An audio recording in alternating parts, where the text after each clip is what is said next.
Welcome to Secure Bytes TV, your platform or your solution to all your cybersecurity issues, and then a platform for all tech-related news and then product review. If you are watching me now and then you haven't subscribed, please tap on the subscribe button. My name is Mary Ampukiapia. On our first episode today, we are going to be looking at how individuals, companies, and then organizations can protect themselves from hackers. For that matter, I'll be speaking to an experienced cybersecurity consultant and an instructor for Cybersecurity Ghana. He is in the person of Mr. Davor. You are welcome to Secure Bytes TV. Thank you very much for honoring our invitation to come and then see you for information on how we can protect ourselves from hackers. So as I earlier told you, or before we came on air today, I showed you a demonstration of how people hack into online platforms or banking platforms. So this scenario was actually a cybersecurity expert, and then the person hacked into a weak website of a bank. And then the person hacked into the account and had access to the back end of the account. So that scene or that video will be shown on your screens. So that leads me to my first question. Should we be worried adapting to e-banking? Because that's the new norm now, that bankers are trying to tell its members or its users that, oh, don't come to the banking halls, but you can actually sit in your homes and then do banking transactions. Should we be worried adapting to this e-banking system? All right. Thank you very much, and good morning to all our viewers and listeners. Thank you for having me. And the question you just asked is a very important one. And the answer is that, of course, we should have cause for concern. But we cannot also leave ourselves behind the new trend of how we live our lives currently. There are a lot of things have changed concerning how human beings live, and we cannot remain in the past. We also have to move forward, and such banking applications or whatever online services, it's for our convenience. That's why it was made in the first place. So we cannot say we won't use it, but there are things we would have to ensure are in place so that its use can be safe and secure for every one of us. And in the course of our conversation, we'll look at how individuals and maybe the bankers or the bank websites, what they can do to protect their website from these hackers. But before we get to that, let's look at the other thing. That what are the things that hackers look out for before embarking on their deeds of hacking into a website? What are the things that they look out for in a particular website? All right. So for every hacking activity, there is what we call motive. So motive is what drives the person to come at you or attack a particular organization or even an individual. The reasons could be many. Some of the most notable ones, it could be for financial reasons. So the person sees a potential or the potential to be able to get something out of you or out of that particular web application. If it's a banking application, if the person is able to hack into your account, obviously the person will have access to your money. And so money is one of the very likely reasons that people or hackers go into that activity. The other ones could be let's say the person is trying to tarnish your image or do something like that. So maybe you have a quarrel with the person is looking for an avenue to get back at you. It can come into, if it's personal. If it's an organization, let's say you are in competition. So if he's able to bring you down, then he wins the market. So that is also one of the reasons. Others could be political.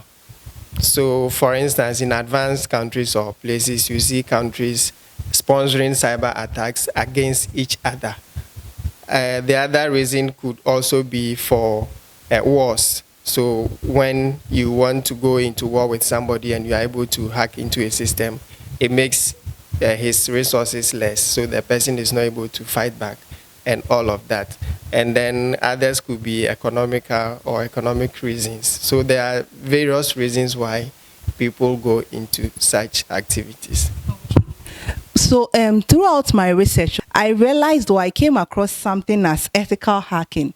Does it mean that hacking can be good? Yes, in fact, that was even the reason why it was done in the first place. Just that the bad guys has tend to use it in the opposite direction. So just as you have policemen or soldiers who are supposed to protect and secure the country and the peace of the nation, sometimes I believe you have heard that police or soldiers have been involved in armed robbery or some of these vices. It's the same thing. So they learn the good stuff, but instead of using it for the right reasons, they tend to use it for the wrong reasons. So ethical hacking actually is a good thing.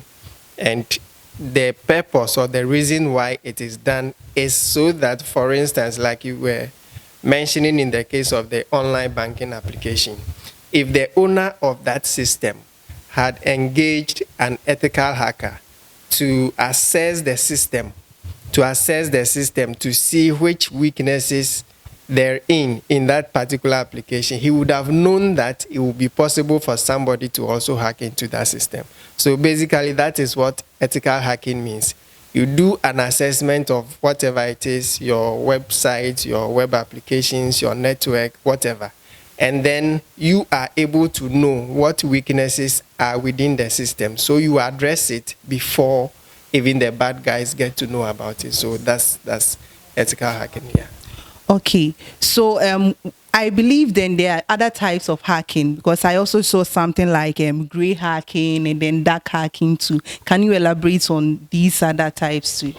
All right, so when it comes to the types of hacking, there are only two. It's either you are a black hat hacker, which is the bad guys, or an ethical hacker. But of course, there are some people who act in between. So at certain times they are here.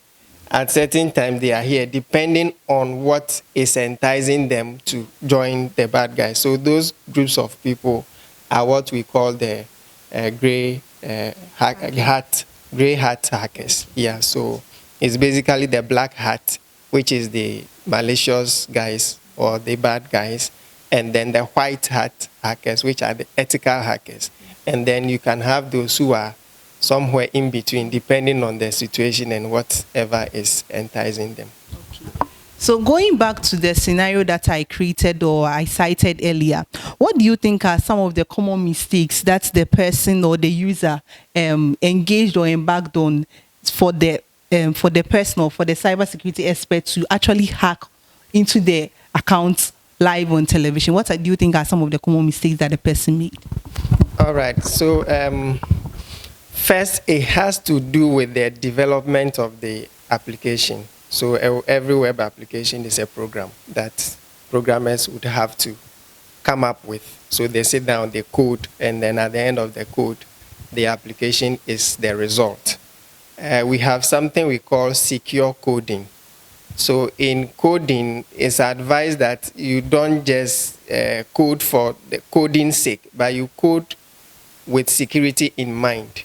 So if the website has been developed securely, it would have been very difficult for him to be able to have compromised or hacked into it. So the first one I'm mentioning is that applications, when they are developed, should be developed with security in mind. Like we said earlier, even after developing or throughout the development, there's what we call security testing. So you need to test the application, ensure that it meets the minimum standard in terms of security before it is released for public use or consumption. So that is one of it. I also realized from the video that the website or the application was an HTTP service, not HTTPS. I believe that is something simple that we all need to take notice of. Anytime you are using an application and it is HTTP, the interpretation is that, or the reality is that, anything you do on that platform can be captured just as it is. So whatever you input there can be captured just as you input it. I believe most of us would have seen, occasionally on your WhatsApp chat, you realize a notification that your chat with this person is encrypted. Yeah. Okay. So that is what the HTTPS does. If it is HTTPS, the communication between you and the other person will be encrypted in between you and then the other person. But if it is HTTP, just as you type it, it will be sent that way. So if anybody intercepts it in between, the person will be able to read your communication just as you sent it. So it's encouraged that people engage or use HTTPS service instead of just HTTP. Yeah. Viewers, you heard from Mr. David Davor that when browsing, you need to ensure, or you need to find out that you are using HTTPS in browsing, not just HTTP, so that in case someone comes into your account, the person cannot have access to whatever that you inputted into their website. And I also have another question. I was thinking that maybe the person's password was the reason why that the hacker was able to go into that account, but it looks like you didn't mention that. Okay, so from what I saw, in fact, the person in the first instance, he didn't even use the password to log in. So he bypassed the what we call the authentication system. Before you log into any system, you are supposed to provide your username and a password. That is what we call the authentication process. So if you're able to provide those information correctly, then it means you are authenticated onto the system. But what he did not even use the authentication. So he just bypassed it. That means the application itself is vulnerable to what we call authentication bypass. So attackers or digital users have a way that you can try to bypass every system or every application. But if it is designed securely, that would not be possible, or it will be very difficult. But if the security in design of the system is not good enough, then you can bypass the password and still be able to log in. But it's also true that the kind of password we use is also one of the reasons why people can get into systems or applications or even devices. A good password should meet a minimum requirement. And that minimum requirement is such that the password should be at least 8 characters in length. So you should have at least 8 characters in length. If it is not up to 8 characters in length, then that password is not good enough. But that is not all.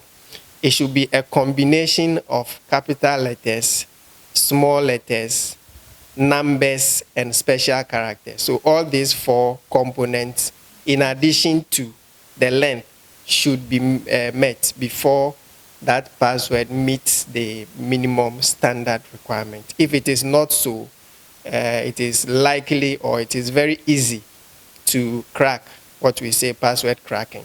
It's easier to crack that password when it doesn't meet the minimum requirement. Yeah. Okay. We've spoken a lot about the banking sector and then how bank websites work. So now let's move on to individuals. That's individual personal cell phone or devices. How can individuals safeguard their phone or their cell phones from hackers? Okay. There are a number of things we should take into account, or we should be concerned about. One is that you should take responsibility of the security of your device. It is yours, and it's a mobile device or whatever. It's supposed to be yours and yours only. So you should take responsibility of the security of the device. So in the first place, you don't just leave it anywhere, anyhow. Make sure that it is secured at all times. I mean, physically. If you leave your device somewhere and somebody gets access to it, the person can do certain things on the device that when you come and take it later, you might not even know, but the person can have access to the device whilst you are still using it. So what I mean is that if somebody gets access to your device, the person can install certain what we call malicious softwares on the device that you will not even notice. And when the person leaves there, whatever you do, that malware can report to the person or give access to the person to be able to view or see whatever you are doing on your phone. Again, our security, how we secure those devices, our passwords, our pins, and any other form of security, we should make sure we do them or we put them in place. For instance, like we said in the case of password, make sure your password meets the minimum security standard. If you are using a PIN, we recommend that you don't use something that is easily identifiable with you. So for instance, you are using a PIN on your phone and you are using, let's say, your date of birth, or you are using whatever, something that is easily identifiable with you, maybe the day you got married or whatever, something that is you can easily remember. That is what we intend or we tend to do. But for security wise, it's not good, because if somebody gets access and that person has that intention, the first thing he will do or she will do is to try those things that he or she knows about you first. And if you are the one that uses some of those things, then obviously the person can get at you quickly and easier. And most of the times we share those information on other social media platforms, Facebook, whatever. So people intentionally will go on those platforms to go and look for some of those information, and then later they can come back and use it against you in trying to get access to your personal stuff. So yeah. Okay, so let me just go a little step back. Yeah, sure. Small steps back. I want to know whether hacking is that easy. Is it easy to hack into someone's device or a mobile phone, a laptop? Is it that easy? Okay. The question is yes and no. It can be very easy, but sometimes it can be difficult. But like I said, if you leave your device here and let's say somebody comes to pick it for even 2 minutes or 3 minutes, that is enough. The person can just, the person is not doing any technical work. He's just installing an application on the device. And then when he gets back, he can have access to everything you are doing on your phone. In that instance, it's just as easy as you leaving the phone there and the person picking it up. There is no hard work in that. So it can be easy depending on what you are hacking into and then the skill set of the one who is hacking into it. So the answer to your question simply is that it can be very easy and then it can also be difficult at times. But if the person knows what he wants to get from it, they don't mind even if they have to invest a whole year just trying to get at you. Yeah, so they have time and they have the resources to invest into it. So yeah.